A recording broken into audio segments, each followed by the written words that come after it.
at Pro Tour Philadelphia, the first modern Pro Tour, and the other one Pro Tour Dragon's Maze.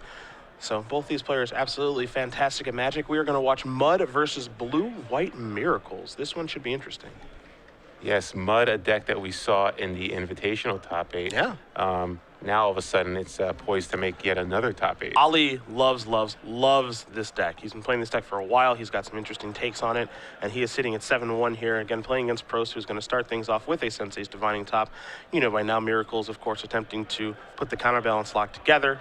Going to be using Sensei's Divining Top for a lot of things, as Aintrazi is going to play Glimmer Post. He now has 2 Locusts in play.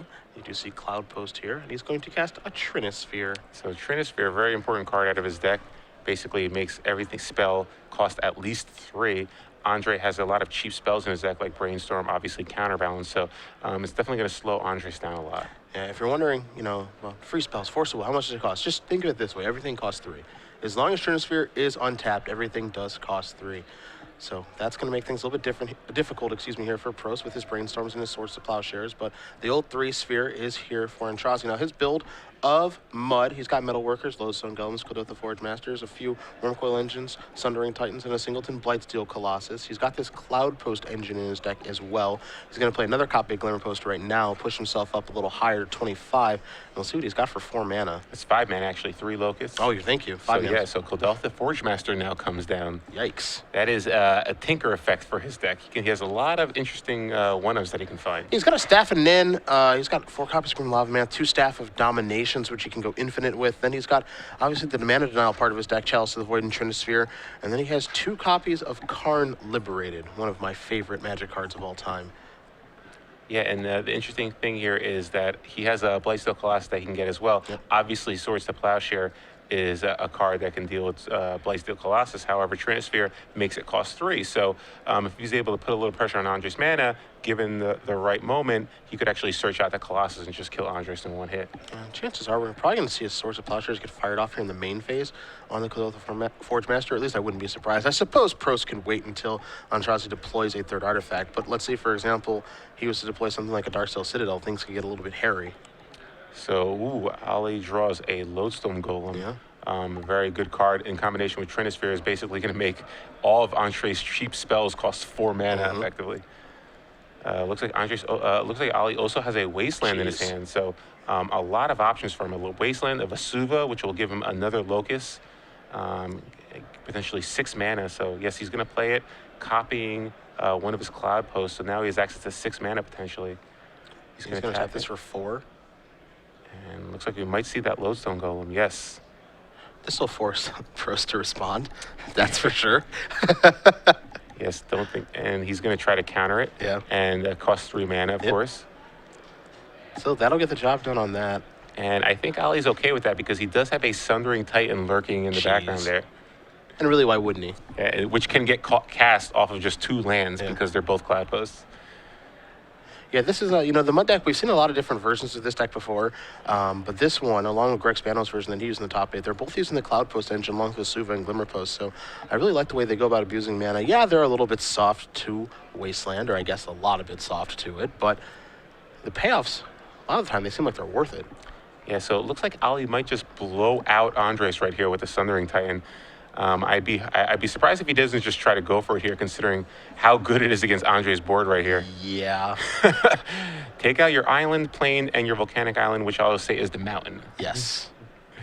This could be an absolute delight if it resolves. So there is Sundering Titan. The 7-10 split is placed onto this deck. I think we might have a response. So we're going to see a top in response. Looks like, I don't know if he has a counter spell. He does have an Entreat the Angel. I think he found a counter spell there on the 3rd card down. It looks like a Force of Will possibly in there. So Force of Will, even though he can pitch it, he's still going to have to pay 3 for it. So it's imperative that that this is countered. As Prost is going to draw a card with Sensei's Divining Top, he's going to cast Counterspell. Now, the really interesting thing here, Osip, is that, yes, the Titan did get countered, but now it's just like, okay, well, I'm going to attack here for 3, put you down to 13. And the card that was kind of facilitating Prost's game plan was that Sensei's Divining Top. That cost 3 mana to just get on the table. So that actually takes up an entire turn. Yeah, it's actually interesting. If Ali actually used the Wasteland prior to casting Sundering Titan, he would have been able to get it resolved because obviously Andrejs wouldn't have had enough mana to actually pay 3 and top. So might be a slight error there on Ollie's part, but it looks like he's going to do it on Andrejs' upkeep, and Andrejs will respond by tapping the mana and actually casting Source of Pleasure on the Forge Master.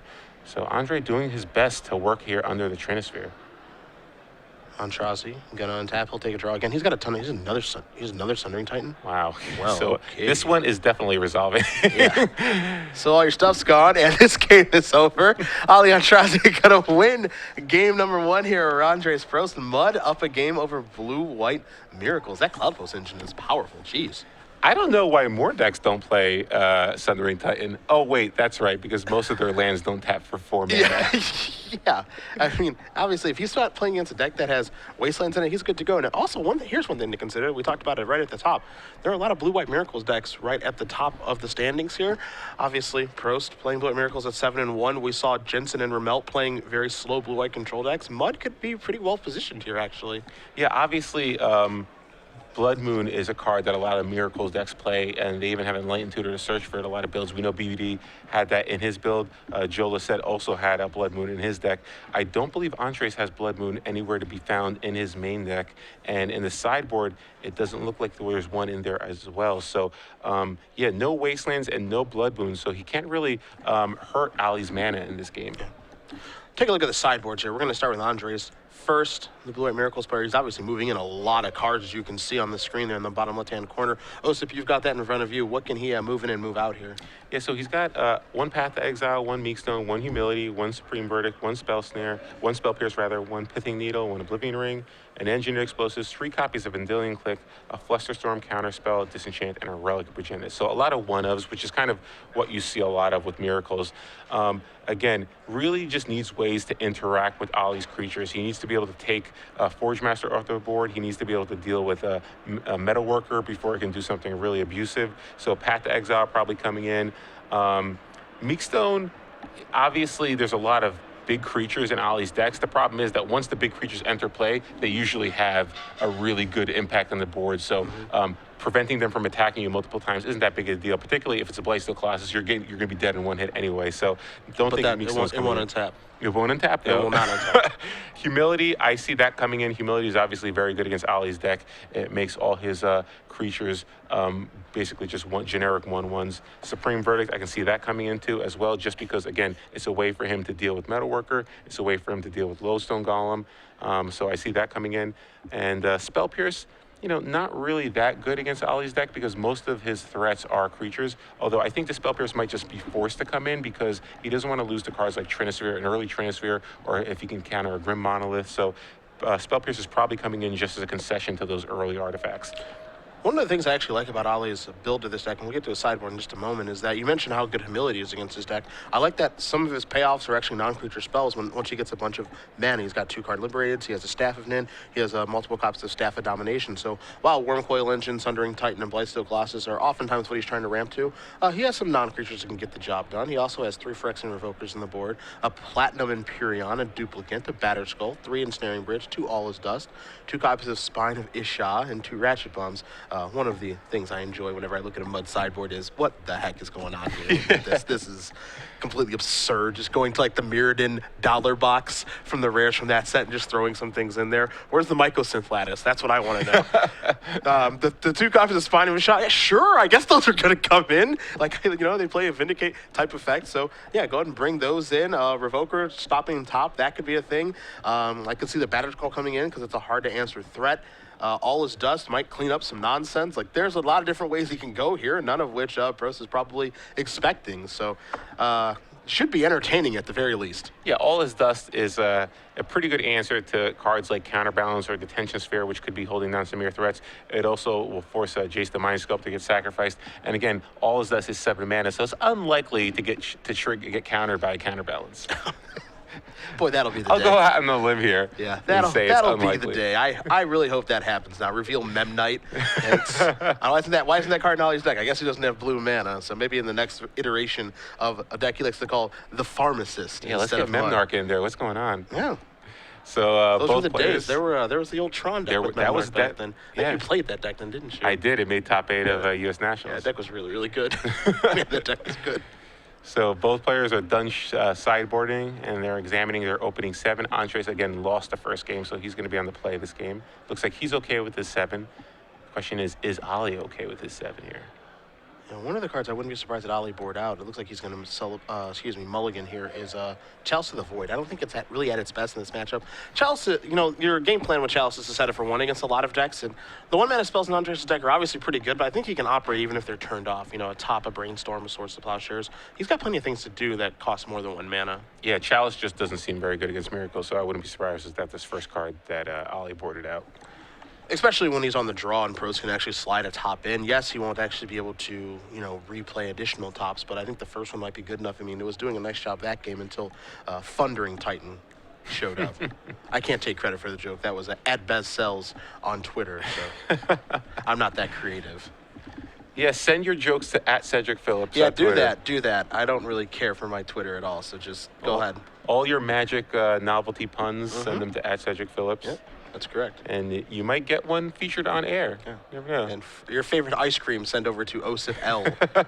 That's where you're wanting to do. And we are being informed right now that Lodestone plus Trinisphere is still 3 mana, not 4. It's really weird and complicated, but basically, yeah, the Trinisphere he's the ruler. He's in the captain's chair. It's 3, and you're going to like it. This is something that comes up in Vintage quite a bit, but as Vintage isn't on the Open Series and it's not something that you or I play, being informed, that's exactly the case. As here's a turn 1 Grim Monolith off of a City of Traders. And there's that Spell Pierce. So timely Spell Pierce for Andrejs. He's able to stop some of Ali's mana ramp. Although Ali looks like he does have a second copy of Grim Monolith in his hand. I remember when Grim Monolith got unbanned, it was just a lot of noise made about that because the card was so powerful in the past. I know that was kind of during your days when you were playing the Pro Tour. Yeah. Monolith decks and just how absurd that card was with Voltaic Key. I mean, not only that, but it was so good that people used to just play it in mono blue decks to get a Morphling out faster. Yeah. So just really, really just too powerful of an artifact, particularly when there's Stroke of Geniuses running around. It's kind of crazy that this card hasn't found more of a home than it has. And, you know, we only see it in Mud decks. We've seen it in some iterations of Belcher, but that's really about it. My God. Yeah, he had to catch. Yeah. I didn't think you could do that. I was like, this can't be possible. Wow. Yeah. Okay. So that was a quick take back from Ali Aintrazi. Ali thought that he had 2 mana full. You see a smile on his face. Well, he's kind of laid out his hand here. If I do have a Karn Liberated. Yeah, if there was a turn 2 Karn Liberated happening here, that would have been a little bit scary. Says, Ali's deck's a lot better than I gave it credit for. Yeah. Why aren't more people doing this Legacy? It doesn't make any sense. Why are people flipping Delvers? I like that Andrejs had the wherewithal to not force of will it, and he knew. Wait a second. This has got to be too good to be true. Here's a Godolpha Forge Master. Aintrazi using his, it's kind of his one shot on the Monolith. Now, see, you see kind of the difference in the Mud deck this game, where last game we had Cloud Post in the engine, which providing a boatload of mana. Now he's kind of stuck, right? You know, City of Traders, if he plays another land, they maybe get the Cloud Post engine going. He's going to lose City of Traders. Monolith has already been used. So this is a much more different game. Yeah, so it looks like we're going to see a Path to Exile from Andrejs. And interesting, he does have that Humility in his hand as well. Wow. But he doesn't have 4 mana. So Path to Exile, it doesn't look like there's any basic lands in Ali's deck. So it will be basically just a really, really awesome Swords to Plowshare that doesn't gain him any life. So Forge Master is removed. And now if Andrejs draws a land, he'll be able to resolve a Jace the Mind Sculptor. Drew a copy of Oblivering. That's still pretty good, even though it's not a land. Again, Jason Humility in the grip there for Prost, along with the Force of Will in case anything does go wrong. Ali's mana base, it has no basics, as you've noticed. It does have 4 Wastelands, 4 City of Traders, 4 Vesuvas, 4 Ancient Tombs, 4 copies of Glimmer Post, and 4 copies of Cloud Post, as Prost is going to draw his 4th land, sacrifice the fetch land that was in play, and we'll see if he's going to go with Jace or Humility. Jace Fate Seal, when my opponent's only land in play is City of Traders, is generally a pretty good play. Let's see what Andrejs decides to do. He does have that Humility as well, but really no reason to get the Humility into play just yet. But it looks like he is going to do that. He wants to make sure that he turns off any potential meta workers for the future. Yeah, this is the big hammer right here, the Humility, turning off just about everything, and makes it so that Ali actually needs to resolve a Karn to get that off of the table. Aintrazi's just going to pass the turn back. You see Prost picks up a copy of Counterspell now. He's going to land a Jace, and we might be going to a second game pretty quickly here, as it looks like it's going to be a Brainstorm here with the Mind Sculptor. And he picks up yet another Force of Will to go along with the one he already has in his hand, and a hard counter spell in his hand. So pretty good position here for Andrejs. Aintrazi going to take a draw. Could have played a Wasteland last turn, chose not to. Has a Glimmer Post now as well, so it might be time to replace that City of Traders and rebuild all the way back up. It's not the most appealing play, but it might just have to be the play that he needs to make. Yeah, I think he's trying to hope to draw another city or an Ancient Tomb so he can actually untap his Monolith. But yeah, I'm with you. There's really, you can't just keep building up lands in your hand. You need to make the play here. Also, you know, just the Mind Sculptor kind of forces your hand. It's a time to actually do something. Yeah, you don't want to just get Fate Sealed out of this tournament. So you see Prost is going to sacrifice the Flooded Shrine. He's going to go get a basic island. Of course, his deck is very basic heavy. He's got 5 islands and 2 plains, along with a whole bunch of fetch lands. Yeah, he's got a little red splash there. He's got the Volcanic Island, obviously, but that's mostly just for engineered explosives. Prost's going to take a draw. It's a copy of Disenchant, too. He's got a lot of hate against this deck, because here's a Fate Seal. Going to show Andrejs a City of Traders will Aintrazi. We'll see if he wants it go top or bottom, and bottom is where it will go. Looks like another copy of Glimmer Post picked up here for Aintrazi. He's going to play a Vesuva. Not sure what he's going to copy, so we'll get confirmation here if it will be a Glimmer Post or something else in play. I think because he marked his life total up, he probably targeted the Glimmer Post, but we will get confirmation on you. And Andrejs just drew a Terminus here, so yeah, he really has answers to anything Ali could potentially draw here. Yeah, Pithing Needle, sure, that's another answer. Why not? Oh, and there's a Vendilion. Yeah. So Andrejs just has the world here. This matchup seems so good for the Miracles decks. I can't believe he even lost. So there's a Sensei's Divining Top for Andrejs, and Andrejs just has a Sensei's Divining Top in play along with the Jace the Mind Sculptor. So pretty good shape for him. We're going to see a Vendilion Cliff possibly enter play here. Yeah, both of those Vesuvas did copy Glimmer Post there, so Aintrazi up a little bit more life. You see a top going to get spun here by Prost before he does draw. He's going to go Fate Sealing yet again. See if he finds something that he likes. One thing you'll notice on Andrejs is that he plays very, very, very quickly. He plays a lot of Magic online as well. He's the Baconator 5000 if you've ever played against him. Don't laugh. That's a screen name. What's so funny? Oh, is it? Yeah. Oh, okay. That's his screen. He is the Baconator 5000. Here is a Glimmer Post. He plays a lot, and he plays very, very quick when he's in real life. As there's a copy of Disenchant to get that thing out of here. So Andrejs still has that Vendilion Click in his hand, does not want to deploy it. But again, it is just, I guess it is technically just a 1/1, so Yeah, it's not that big. yeah, it's nothing exciting. You might as well, you could get it out there though, start beating down. I think the play in this game, once the Humility's in play and Jace is in play, and I think Andrejs knows that, you know, it's very unlikely that Ali has any way to get Jace off the table is just to go ultimate, Yeah. which we don't get to see with Jace the Mind Sculptor all that much, but when you're Andrejs and you have a Force of Will, an actual counter spell, and then, you know, Vendilion Click to remove to a Force of Will, you're kind of in the driver's seat. This is a Chalice of the Void for 2. Yeah, no reason to really give away that much information. It's going to be hard for Ali to kind of break out of this Jace the Mind Sculptor lock. The other thing, too, is that, you know, by hiding this Vendilion Click, there's a decent chance here that, for the third game, because I assume we're going to be moving to one in just a little bit, that he can actually trick him a little bit, maybe catch him off guard with Vendilion Click in the draw step. Yeah, so Andrejs allows the Chalice of the Void to resolve because he does have the Oblivion Ring, so he doesn't want to have to waste a counter spell on it. But he ends up drawing Engineered Explosives, so he can play that for 0 and deal with it that way, so conserve a little bit of mana. Yeah, and you can see here why Chalice is just not that good. Obviously, we're in a pretty obscure game, but even if that was kind of set to 1 on turn 1 or something, it's just not really going to do a ton. Yeah, it's not going to do a ton. Obviously, it can turn off Source of Plowshare, which can be huge because Ali does rely on cards like Metal Worker and such, but I'm with you. This just seems pretty underpowered in this matchup. A couple of lands here for Prost. Looks like he's going to draw maybe a Seat of the Synod. Don't see that one a lot. I think he has 2 copies of Trinket Mage in his deck, so that is a way to kind of search out a land, potentially. My goodness, Adam Prozac, eat your heart out. He loves Trinket Mage. To a degree that's borderline unhealthy. Yeah, a lot of Miracles decks that we've been seeing play, you know, their creature package is usually Vendilion Click, Snapcaster Mage, or Stoneforge Mystic. Andrejs just has 2 copies of Trinket Mage. He's total value, pure value. Karn gets cast, but it will get countered. And then a Jace Ultimate would have taken place, so Aintrazi is going to concede the game. We're going to go to number 3, and you see Ali immediately going back to the drawing board here. I wonder what's going to come in and come out for him.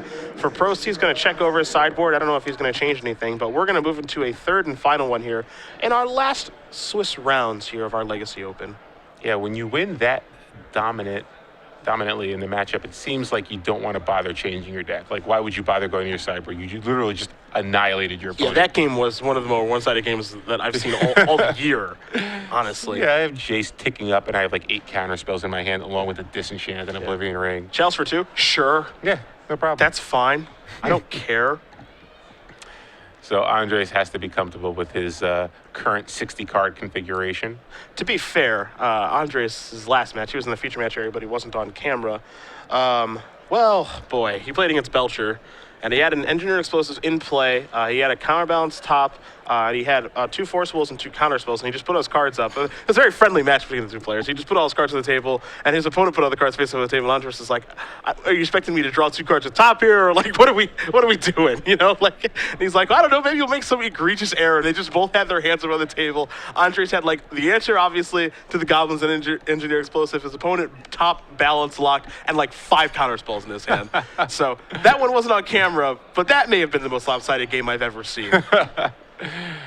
That one hurt too, because my Belcher love. That one kind of hurt a little bit. You were a huge Belcher proponent for a long time. What happened? It was a couple of years ago. Trust me. It was a couple of years ago. It's over. Well, it's hard. A deck like that, you got to have you got to be very brave to play that deck. You're all in, I was just so brave and alive when I was younger. Now I'm just kind of weak and old, and I'm casting Sphinx's Revelations now. I know. What happened to you? You were casting Dreadmanglers like a year ago. You ever cast Sphinx's Revelation before? It is That's fantastic. What happened to me. It is fantastic. It is awesome. Brad Delson said, if I'm casting Sphinx of Revelation in the format, you should probably be casting Sphinx of Revelation. He's not wrong. He is not wrong. If Brad isn't attacking, then neither am I. Even though, you know what? A lot of people don't know this. Going into Grand Prix Cincinnati, as you see these players finishing sideboarding and shuffling, all the good stuff. We'll come back to this match in just a second. But going into Grand Prix Cincinnati, which Brad lost in the finals to Kyle Bogmees, he had sent me a deck Thursday night. He said, "I think I found it." And I'm just like, okay, I don't know what that means. And he's like, "I have the deck for this tournament." This deck, OSIP, had equipment in it. Do you know what equipment are standard legal? No. Exactly. Not only did it have equipment, it had 3 pieces of equipment in it. 3 Civic Sabers. And I was just like, is this a joke? And he just sent me his deck list. He's like, this deck is really good. And to Brad's credit, that deck probably was pretty good. But then, we fast forward through the weekend in Los Angeles, I'm kind of checking out the coverage that's going on in Cincinnati, and I see that Brad is, 11-1, 12-1, whatever his record is. And I'm just like, oh my God. Is he Civic Sabering people? But no, he's Sphinx's Revelationing people. I wish someone would write an article about the 10 worst decks they've ever built. Because I remember I used to have binders just full of deck lists. Like, I would just be in history class just writing deck lists because I didn't really care about history. I'd be writing deck list after deck list after deck list. And if you looked at my binder, there was just the most ridiculous, like, Simian Spirit Guides and, like, the worst decks you've ever seen in your life. And I would love to see Brad write an article about, like, the 10 worst decks that he ever built. I like to see that. I like to see the Jerry T notebook. Oh, yeah. Yeah. Everyone's got it. Every brewer has a notebook that's just, the back pages are just full of brews. Not only that, I feel like every Magic player just has a notebook that when they were in class, be it high school, college, whatever, it's just like, I'm not paying attention. I'm working on my tectonic break deck. Leave me alone. Well, it's when you're brewing, it's hard to do anything but brew. It's very true. I can't think of, especially like right before a big event, you can't think of anything but what deck you want to play, what changes you want to make. So it's like kind of just consumes you. It's all you think about. Yeah, I definitely know the feeling. Study hall was definitely not spent studying. I can promise you that. Yeah. Just brewing in a notebook over and over and over again. Jerry, I admire Jerry still using the notebook method, even though, he's like in his late 20s. Just like, no, I'm just still notebook and pen. Leave me alone. I am working on a deck. There's no better feeling than brewing up a deck and no worse feeling than actually testing it and finding out it's terrible. Yeah, that's true. That's true. All your hard work has gone to waste. See an Ancient Tomb. I'm going to start things off here for Aintrazi. See if he's got anything sweet to ramp into this game. Prost has to tread carefully, obviously, because there's some explosive things that can happen right away. This is Nared Mesa. He'll pass the turn back over to Ali, who draws a copy of Kodolth the Forge Master. He does have a Trinosphere in his hand. Yeah, so Ali doesn't have the Cloud Post engine going, but he does have enough 2-mana lands to maybe get himself a little mana advantage here. Suva actually going to copy an Ancient Tomb, so this could be a very painful game, even though his life total is not really at risk in this particular matchup. Yeah, so maybe he just didn't want to go for the Trinosphere last turn, given the fact that he got spell pierce last game, so now he could actually play the Trinisphere and play around spell pierce. Yeah, the one card he can't play around, however, is counter spell. Even though he's want to leave with the 3-sphere, and he will. Yeah, so a little unfortunate for Ali. Andrejs didn't have the spell pierce last game, so he could have resolved that Trinisphere, and now Andrejs is going to be able to counterspell the Trinisphere, so because he has 2 mana now. So Ali basically just guessed wrong as to which card he had to play around. See, Prost is going to sacrifice the Earth Mace, go get a Tundra. I think we're going to see a hard cast counterspell here on the Trinisphere. You see him reach for the mana and consult his hand, and that's going to do it for the Trinisphere. I love a deck that just plays straight up counterspell, like old school counterspell. You don't see it very often these days. I love it. Some of these Miracle decks play 1. Andrejs has 2 copies in his deck. I love it. Do we have a follow-up spell here? He's tapping that mana. Looks like a second Trinisphere. Sure. So pretty good turn there for Ali. 6 mana is able to resolve, finally get that Trinisphere to resolve. Prost's going to play a land, so he does have access to 3 mana to do some things. He's just going to pass the turn back. So Trinisphere was a huge problem in the first game, might be a problem in this one. You see Kodotha Forge Masters there in Aintrazi's hand. Again, Ali has 2 Ancient Tombs in play, so it's not like he's just free-rolling mana. This is like a real cost here to be tapping all of this stuff over and over and over again. Yeah, and looks like he has a Kodotha Forge Master, like you said, and he has another Ancient Tomb in his hand. And he also drew a Karn for the turn, which could resolve because there is a Spell Pierce. But looks like Andrejs is going to have the Swords to Plowshare for that. A little bit of life for the Ancient Tomb, man. Yeah, gotta get up there a little bit. Yeah, back up to 15 he goes. I bet he's wishing it was Toughness right now. So let's see what Andrejs wants to do here. He did have the Sensi's Divine in top last turn, but he didn't want to cast it because he needed that Spell Pierce up. So for some reason, Andrejs is asking a judge how this card works. I have a feeling that it might be Entreat the Angels with Trinisphere. And I think he might be asking, how Miracle with Trinisphere, do I get anything? How does this work? Yeah, it is. Yeah. So this with that, do I get a flyer? Do I not get a flyer? Oh, okay. So it looks like he does get a flyer. Yeah. So I guess technically the mana cost is 3, right? It's 2 white and a colorless, so the mana cost is technically 3. Yeah, yeah.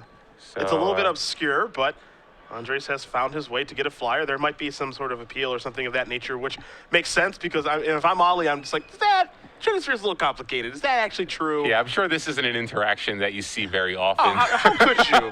How could you say that? Although the thing is, if this actually does resolve for Andrejs, Ali can't be that worried about it because he does have that Karn, and he does have an Ancient Tomb in his hand, so he could actually resolve Karn next turn, which would be great for him. Because great for me. Big Daddy Karn getting into play? Yes, sir. Yeah, so, I think Prost is appropriate to do this turn too, to cast the Entreat the Angels. His hand's a little bit weak, and a 4-power creature when your opponent has 2 Ancient Tombs, I mean, I would want that too. Mm-hmm. So it makes perfect sense. So in comes the Angel. Ali's going to draw a card. You see he's got another copy of Ancient Tomb in his hand.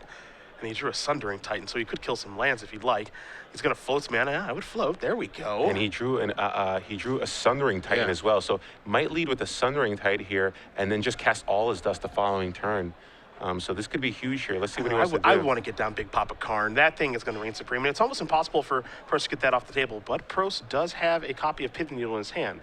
So we're going to pass the turn back over. And yep, so the only issue with that is that if I was going to say if Andrejs hasn't answered the Karn, now Ali only has 6 mana, so he can't actually cast any of the cards in his hand. Not only that, Osip, he's at 9. Yeah. There are 3 Ancient Tombs in play. How many spells does he actually get to cast over the rest of this game? It's not very many. Yeah, this is a pretty awkward situation for him. I think if he actually took 6 last turn, yeah, I think he might have been better off just casting. Actually, that's not true. Because there would have been a 4/4 flyer. Yeah, there would have been a 4/4 flyer. So it's really hard not sure to if say. it would have mattered. But either way, Ali's able to get a Metalworker in play. That could help him. But it looks like Andrejs does have a Jace, so he can bounce the Metalworker. So you're right. With Ali at 5 life and 3 Ancient Tombs in play, it's really tough spot for him. I don't know how he's going to be able to continue to cast spells. If he wants to recast that Metalworker, he's going to have to go down to 1. Yeah, and then that'll get, and then the metalwork can just get bounced again via Jace. There is the Mind Sculptor. It's a 2 immediately there for Prost. So he says, get that thing out of here. Yeah, Aintrazi's in a really, really bad spot now. Again, if this had been the Cloud Post engine draw this game, we're looking at a wildly different game where he gets to do busted stuff every turn, and there's no punishment for it. You see he drew a Staff of Domination. That's not the time for that. Yeah, so he actually just can't tap those Ancient Tombs. He can tap 2 of them to generate 4 mana, and that's about it for the rest of the game. It'll drop to 1. Yeah, until he starts running into Glimmer Post and Cloud Post, City of Traders is acceptable, even though it's a little bit awkward, and now he just has to pass the turn back, and now Pro starts to Jace. Yeah, so this is going to be just unbelievably tough for Andrejs, to Ollie to get out of. He's got 3 lands in play that are really tough for him to cast. God forbid Andrejs ever draws a Vendilion Click that he boarded into.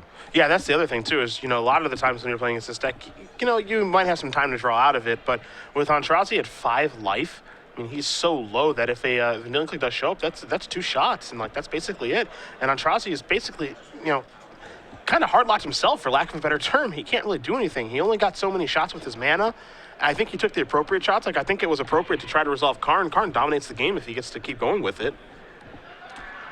Yeah, it's hard to say, but you're right. I mean, Karn obviously dominates the game if he gets going with it, but he has to deal with the Angel there, and then if Karn ever gets dealt with, though, you're in this position right here. And Andrejs does have a number of answers to Karn. He does have the Tension Sphere, obviously Pithing Needle, along with Oblivion Ring. He also has ways to search for the needle with Trinket Mage, too. Yeah.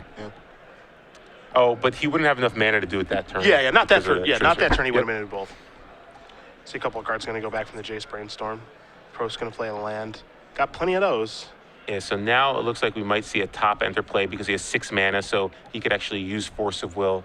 And it looks like he also has Vendilion Click. He finally drew one. So really good situation for Andrejs here. He can actually cast Vendilion Click at the end of Ollie's turn. I got a feeling that's what's going to happen. And basically just almost lock him out. I mean, he puts him on a 2-turn clock. Ollie won't be able to tap any of those 2s anymore. And I'm not sure even if he draws Glimmer Post, that's only 1 life. Yeah, so. I don't even know if there's something that exists to get him out of this. What an obscure game. Where once Ollie resolved that Trinisphere on turn 3, the double Trinisphere turn, one gets countered, the other one resolves. I thought he would be good to go. And now we just see a wildly different game.